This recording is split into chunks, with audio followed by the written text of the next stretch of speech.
It all started with the boy, with Reza.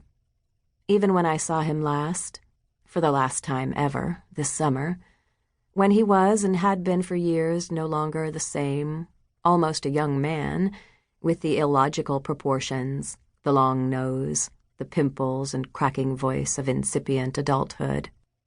I still saw in him the perfection that was.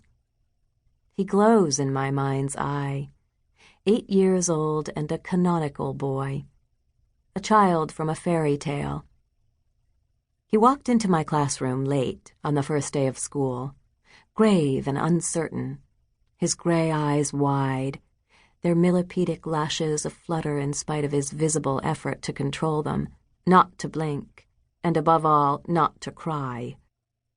All the other children, most of whom I knew from the schoolyard the year before, knew by name even, had come early and prepared, with book bags and packed lunches and a parent waving from the doorway, some with their mother's lipstick still pink upon their cheeks. And they'd found their desks, and we'd introduced ourselves and announced a single salient fact about our summers. The twins, Chastity and Ebullience, had spent 2 months with their grandma in Jamaica. She kept chickens. This was one fact per child. Mark T. had built a go-kart and raced it at the park.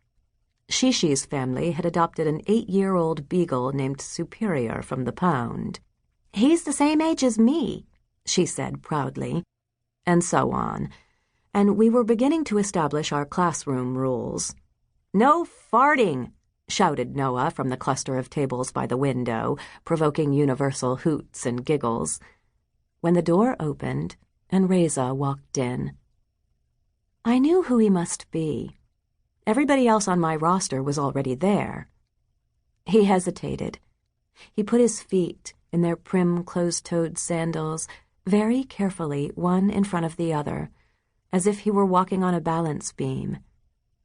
He didn't look like the other children, not because of his olive skin, his fierce little eyebrows, the set of his lip, but because his clothes were so tidy, so formal and foreign.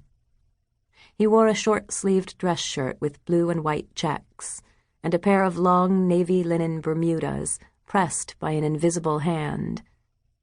He wore socks with his sandals. He carried no bag. "Reza Shahid, yes?" "How do you know?" "Everybody."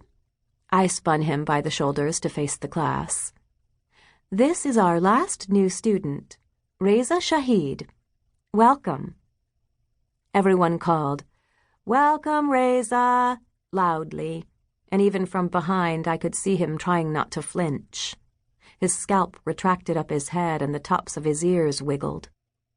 Already in that moment, I loved his nape, the carefully marshaled black curls lapping their uneven shoreline along the smooth, frail promontory of his neck.